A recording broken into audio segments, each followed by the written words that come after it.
Le Grand Matin Sud Radio, 7h-10h, Patrick Roger, Cécile de Ménibus. Sud Radio, présidentielle 2022. La vérité en face. 9h33, la vérité en face des classes moyennes. Pourquoi la classe politique reste sourde justement face à cette classe moyenne? On en parle ce matin avec Maurice Lévy. Merci d'être avec nous. Bonjour. Président du conseil de surveillance du groupe Publicis et auteur de ce livre écrit en gros « Ouvrez les yeux » aux éditions Fayard. Oui, alors Maurice Lévy, c'est un travail de longue haleine, si je puis dire. Hein. Ça, c'est le résultat d'une plateforme qui a été lancée pour observer un peu les classes moyennes. On peut dire que c'est le résultat de 50 ans d'expérience aussi. Puisque c'est 50 ans d'observation du consommateur, de la consommatrice, et puis surtout, effectivement, comme vous l'avez souligné, 15 ans d'études très poussées et d'un dialogue sans contrainte. C'est ça qui est très intéressant. Alors, zéro contrainte. Et alors, pour encadrer, c'est quoi les classes moyennes? Non, mais peut-être avant de voir les classes moyennes aujourd'hui, ce qui est intéressant, c'est que vous avez remonté le temps jusqu'à 50 ans en arrière. Il y a 50 ans en arrière, on découvrait justement un peu les classes moyennes. Pour beaucoup, c'était la découverte en fait d'un nouveau pouvoir d'achat, des vacances, de la télévision, enfin de tout quoi. Rappelez-vous. Les années 60, c'est ça. Je vais dire rappelez-vous, mais non, vous ne pouvez pas vous rappeler. Mais on parlait du français moyen de 2,3 enfants, etc. C'était des statistiques. Et puis, il y a un parcours assez exceptionnel du français depuis 2 siècles où il a constaté en permanence une amélioration de son niveau de vie, de son éducation, de sa santé, de son habitat, etc. Et tout d'un coup, les choses s'arrêtent. Et prend conscience que ce progrès continu ne se poursuivra pas. Et il prend conscience surtout d'un fait qui le bouleverse, qui est « mes enfants ne vivront pas mieux que moi ». Et peut-être même vivront moins bien que moi. Et ça, vous le situez à peu près à quelle période? C'est la fin des années 90, le début des années 2000, où il y a les premiers signes du déclassement. Mais la prise de conscience vient quelques années après. On perçoit ce déclassement dès la fin des années 90, et après le 11 septembre et après les crises de Madoff, Enron et compagnie, on constate que les choses commencent à glisser. Sur quel point précis exactement? C'était quoi les signes avant-coureurs de se dire que le déclassement avait commencé? C'est ce qu'ils ressentaient eux-mêmes. Ils voyaient que... Sur le pouvoir d'achat. D'abord et avant tout sur l'école et l'emploi. Je veux dire que les Français sont très conscients d'une chose, et je crois qu'on s'en rend pas bien compte. Ils sont très conscients que la méritocratie fonctionne. Et la méritocratie passe par l'éducation. Or, l'éducation, c'est effrité, a perdu de sa puissance et a perdu de sa compétence au fil des années, et aujourd'hui, ils en arrivent à dire, alors c'est un peu exagéré, on n'apprend plus rien à l'école, ou on n'apprend pas les bonnes choses, ou en tous les cas, l'école ne m'apporte pas ce qui me permettrait d'avoir un socle, d'avoir un avenir, d'avoir un avenir, et surtout de préparer l'avenir de mes enfants. Et là, il y a cette prise de conscience. Mais il y a aussi d'autres aspects. Il y a un aspect qu'on a découvert avec la pandémie. Avec la pandémie, tout le monde s'est rendu compte que la France était désindustrialisée. Alors, ça a été connu, ça a été communiqué, il y a eu énormément de choses. Ça a été un peu théorisé, en fait, cette désindustrialisation de la France. Vous avez connu des grands patrons qui disaient en France, on n'aura plus que des services, on n'aura pas besoin d'industrie et d'usines. Et il y a le fameux faiblesse de Serge Turuc. Je veux dire que c'était la chose qui représentait le plus cette dimension de désindustrialisation, et comme une volonté. Bien sûr. Donc il n'y avait pas seulement les pouvoirs publics qui ne faisaient pas leur boulot, il y avait aussi les chefs d'entreprise qui, pour certains, n'avaient pas d'autre choix que de délocaliser, et pour d'autres, c'était un concept intéressant, pourquoi pas. Alors il s'inspirait du modèle de Coca-Cola, ce qui est une absurdité complète, parce que les usines d'embouteillage de Coca-Cola existent. Et donc, c'est complètement absurde d'imaginer un pays sans industrie. Mais ce qui s'est passé avec la désindustrialisation que les gens ont perçu, et cela depuis le début des années 80, c'est la grande vague de désindustrialisation a commencé avec la sidérurgie, fin des années 70 et surtout dans les premières années des années 80. Et le drame, ça a été un peu comme ce qui s'est passé avec les charbonnages ou avec d'autres industries. Tout d'un coup, ces ouvriers se sont dit, mais comme les mineurs, je ne sers plus à rien. Qu'est-ce qu'on va faire de nous ? Pas seulement qu'est-ce qu'on va faire de nous, c'est je n'ai plus de rôle social, je n'existe plus, je suis une fiche pour l'ANPE ou pour Pôle emploi, je suis un numéro, je n'existe plus, je n'ai plus de fonction sociale. Et là, ça a été un drame important, pas seulement sur un plan économique, mais sur un plan psychologique, social, se disant, mais quel est mon rôle dans cette société? À quoi est-ce que je sers? Je ne sers plus à rien. Je suis un rebut. Ouais. Et c'est accompagné une grande humiliation de cette catégorie sociale. Qui s'est senti déconnecté, quoi, en fait. Qui s'est senti rejeté. Rejeté, oui. Rejeté. Alors, et quand vous dites, on parle en fait des classes moyennes. Les classes moyennes aujourd'hui, c'est qui et comment on la détermine, justement? Alors, à travers l'enquête qui a été menée. Là. Nous avons pris un principe qui était de dire, bon, finalement, on va prendre le salaire médian. Et donc, on va prendre les gens en dessous du salaire médian et un peu au-dessus du salaire médian. C'est-à-dire, grosso modo, de 1200 à 3000 euros pour une personne seule et de 2000 et quelques à 5500 pour un couple. Donc là, dans les 5500 pour le couple, on est déjà dans la classe moyenne supérieure. Voilà, c'est ça. La classe moyenne supérieure, mais on est toujours dans la classe moyenne. Ouais. Et quand ils ont 2 enfants, 5500, c'est beaucoup pour certains, mais ce n'est pas tant que cela. Ouais. Donc, on a visé j'allais dire le cœur de la société, c'est plutôt le ventre de la société, si vous passez cette expression, c'est-à-dire la masse critique, la majorité silencieuse, celle qu'on entend rarement. Ouais. C'est celle qui fait tourner le pays aussi. Absolument. En partie, et vous avez raison, c'est celle qui fait tourner le pays, et c'est celle qui se sent un peu piégée, parce qu'on a l'impression, et c'est le sentiment qu'elle a, qu'on s'occupe énormément des gens qui n'ont plus rien. On s'occupe pas mal des gens qui sont susceptibles d'être les premiers de cordée, pour prendre l'expression connue. Mais ceux du milieu, on s'en occupe pas beaucoup. Quand vous dites majorité silencieuse, pardon, je rebondis sur quelque chose, est-ce que ça veut dire que ces gens-là n'ont pas participé aux Gilets jaunes, par exemple? Ils les ont prévus. Ils les ont anticipés. Ils n'ont pas prévu le mouvement tel qu'il s'est déroulé. Ça, pas du tout. Ils n'avaient pas prévu les ronds-points, l'occupation des ronds-points, etc. Mais ils avaient prévu que un mouvement issu du web, intéressant, c'est ça, un mouvement issu du web finirait par tout casser. Et que cette société telle qu'elle était ne pouvait plus durer parce que la vie devenait insupportable.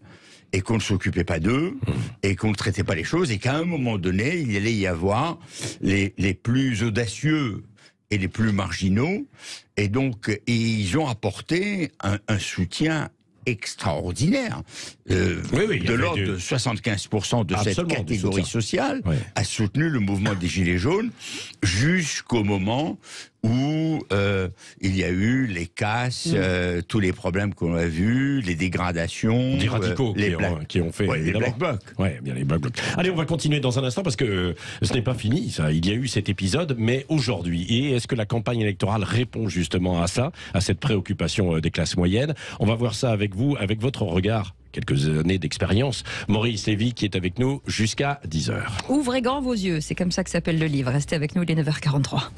Le Grand Matin Sud Radio, 7h-10h, Patrick Roger, Cécile de Ménibus. Sud Radio présidentielle 2022. La vérité en face.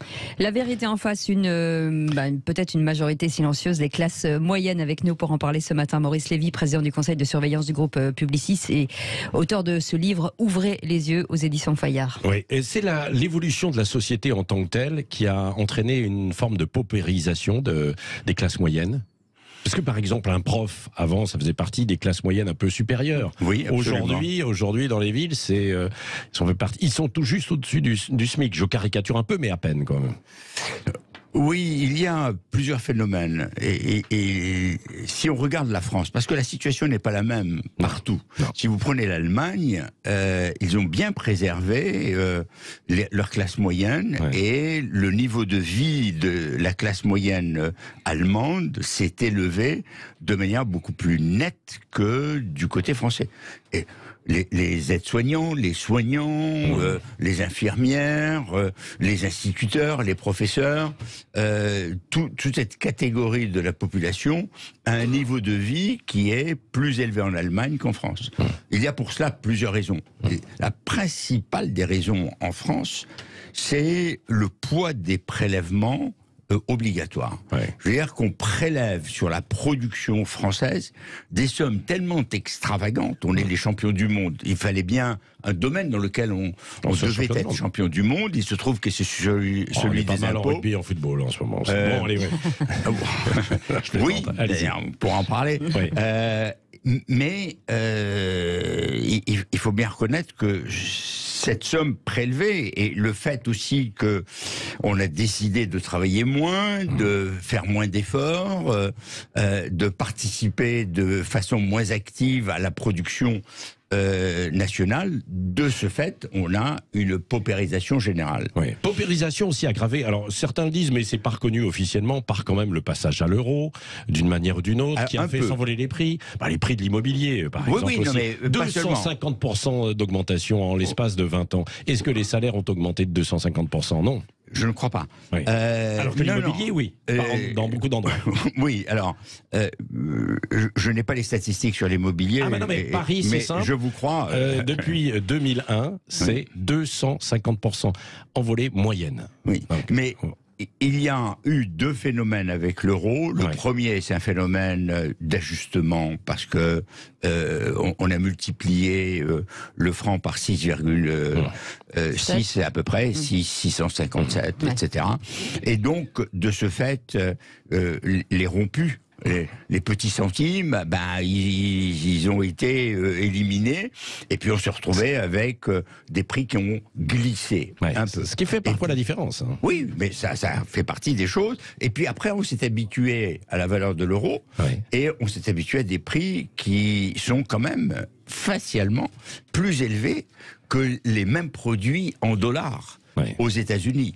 Donc on a un niveau de coût de la vie qui est plus élevé en France que dans beaucoup de pays, y compris parmi les plus modernes. Oui, avant une question d'Éric Revel. Est-ce que les politiques répondent à la préoccupation là, actuellement justement de ces classes moyennes dans cette campagne, s'il y a une campagne? Vous avez raison de dire s'il y a une campagne. Pour l'instant, la campagne passe par la force des choses. Hein. Je ne critique personne, inaperçu, tout simplement parce que ce qui se passe en Ukraine est tellement majeur que la campagne passe au second plan. On peut aussi avoir d'autres sujets d'inquiétude sur ce qui se passe en Ukraine, et notamment le fait que comme on craint d'avoir une guerre mondiale, on laisse faire. C'est ce qui est en train de se passer. On laisse faire, et jusqu'où, et ça je ne sais pas. Mais ça c'est un autre problème. Donc la campagne, aujourd'hui, n'existe quasiment pas, elle est inaudible, et même ceux qui ont de très bonnes propositions à faire ont du mal à se faire entendre.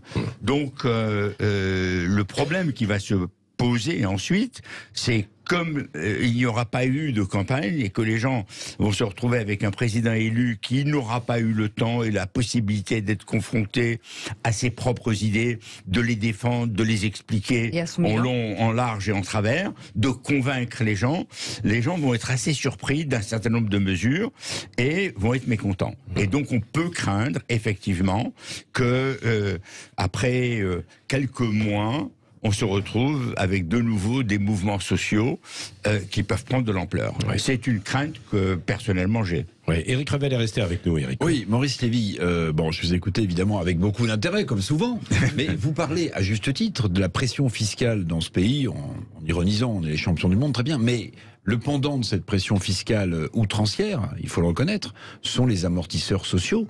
C'est le fait qu'on finance une protection sociale au sens large, le RSA ou d'autres aides, qui permettent dans les périodes de crise, justement, d'amortir le choc. Je me souviens que Nicolas Sarkozy, en 2008, au moment de la crise des subprimes, avait loué les amortisseurs sociaux parce que précisément, si on ne les avait pas eus, là, c'était plus la peur du déclassement des classes moyennes, c'était la disparition des classes moyennes ou des classes les plus pauvres même. Oui, c'est exact, mais quand vous écoutez les Français, donc c'est une ambivalence qui est d'ailleurs mise en exergue dans le petit ouvrage que j'ai écrit, et ils sont très ambivalents, ils apprécient l'existence de ces amortisseurs sociaux, et en même temps, ils les critiquent pour deux raisons. La première, c'est cette dimension d'assistanat qui ne leur plaît pas beaucoup. Et donc, ils ont un sentiment, parfois même une vexation, voire une humiliation d'être assistés. Et puis, par ailleurs, ils se disent, mais qui va payer ? Et il y a une espèce de boule qu'on pousse devant nous, qui est en train de grossir, et c'est la boule de la dette qui devient considérable. Alors je vais juste rectifier un peu le tir, Maurice Lévy, c'est que il y a la pression fiscale, il y a le financement des amortisseurs sociaux, mais précisément dans la crise sanitaire, la pression fiscale n'a pas suffi, puisque l'État s'est endetté considérablement pour financer le quoi qu'il en coûte. Bien sûr. Et d'ailleurs, sur le quoi qu'il en coûte, on retrouve là aussi l'ambivalence des Français. Ils apprécient que l'État ait fait ses efforts considérables. Et ils s'inquiètent de la manière dont ça a été distribué en disant ça a été distribué de manière égalitaire, peut-être qu'il aurait fallu le faire de manière équitable, c'est-à-dire un peu d'inégalité. Et puis ils se posent la question en se disant mais finalement est-ce que c'est pas avec ma retraite que je vais devoir payer cette dette, ou est-ce que ce ne va pas être mes enfants qui vont devoir payer la dette? À propos des enfants, vous portez un regard justement sur la jeunesse, quoi. Aussi, la jeunesse et la classe moyenne. On pourrait les croire complètement défaitistes.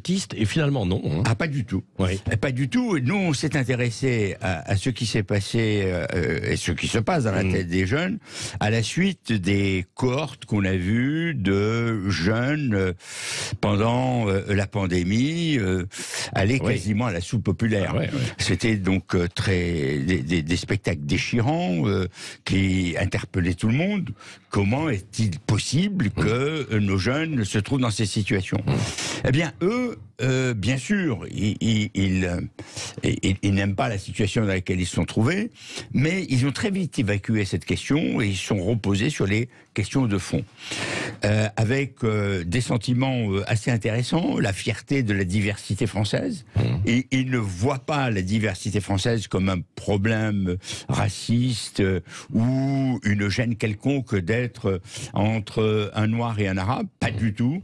Ils vivent cette diversité comme un enrichissement. Et puis la fierté d'être français. Avec aussi quelque chose qui est assez surprenant, c'est la modestie de leurs rêves. Je veux dire qu'on est très étonné. C'est bon, moi, mon bonheur, c'est travail, famille, maison. Donc ça rappelle quelque chose d'un peu triste. Mais c'est se replier sur ils se replient sur eux-mêmes et sur des valeurs de fond. Mais il y a un vrai changement dans les services, si je peux me permettre, dans cette nouvelle génération. Pour reprendre la petite formule de Camus, c'est avoir un but dans la vie et lui donner du sens, c'est différent, évidemment. Nous, on avait le but, peut-être, ma génération, la vôtre, vous, évidemment, de diriger. Cette génération, non, elle veut donner du sens à ce qu'elle fait, elle veut donner du sens à son travail, c'est très différent. On est complètement d'accord. Les publicitaires ont travaillé pendant des années sur l'être et l'avoir. Et pendant des années, on a fabriqué de l'avoir. Et donc, de la tentation sur l'avoir, de manière à ce qu'ils consomment, ils achètent et ils satisfassent quelques-unes de leurs pulsions au travers de la consommation. Et puis, on avait considéré dès les années 90 qu'on allait se rapprocher de l'être. En réalité, ça ne s'est pas produit. Et c'est maintenant que c'est en train de se produire. Et probablement que la pandémie a exacerbé ce sentiment. Il y a le fait que, oui, il faut donner du sens et il faut avoir un sens non seulement à sa vie, mais vis-à-vis des autres. Moi, j'ai une toute petite question à vous poser qui est un peu hors du champ du livre, Maurice Lévy. Avoir un des plus grands publicitaires mondiaux et pas lui poser cette question, c'est... Il y a un sujet très polémique. Les publicités à la télé, par exemple, sont de plus en plus multiculturelles. Il y a forcément dans un couple un noir et une blanche ou le contraire. Bon, très bien, c'est un constat que je fais. Est-ce que ça répond à une demande de ce que vous disiez de ces jeunes générations qui dit le multiculturalisme est un enrichissement, ou alors au contraire vous cédez à une sorte de pression politique qui fait qu'il faut absolument maintenant montrer du multiculturel à tous les étages? Dans les pubs, vous êtes d'accord? On le voit. Enfin, Alors, Eric Revel. Ça démarre mal. J'aurais pu dire Eric, puisqu'on se parle comme ça dans la vie privée. Et il y a effectivement une pression sociale. C'est pas une pression politique. On n'a pas un commissaire qui nous dit vous allez faire comme ça. Il y a une pression sociale de mettre en avant la diversité. Et comme toutes les marques veulent mettre en avant la diversité, on a un effet de loupe. Surexposition. Et effectivement, vous avez raison, une surexposition. Et on montre une population qui est exagérément mixte par rapport à ce qu'elle est réellement. Et c'est le cas dans les séries, c'est le cas dans beaucoup d'endroits, et ça va dans un bon sens et avec un bon état d'esprit qui est de dire, pour qu'on puisse bien intégrer les populations, il faut que nous leur offrions une représentation de la nation qui soit équilibrée, etc. Et elle est déséquilibrée par le fait justement qu'on se met tous à faire la même chose. Parce que c'est comme à une époque, je me souviens, la bonne représentation dans la publicité, c'était le couple avec les deux enfants. C'est pas la pub qui conditionne l'évolution de la société, c'est pas la pub qui est en train de transformer la société. Elle est partie. Non, la pub ne fait jamais... C'est une demande.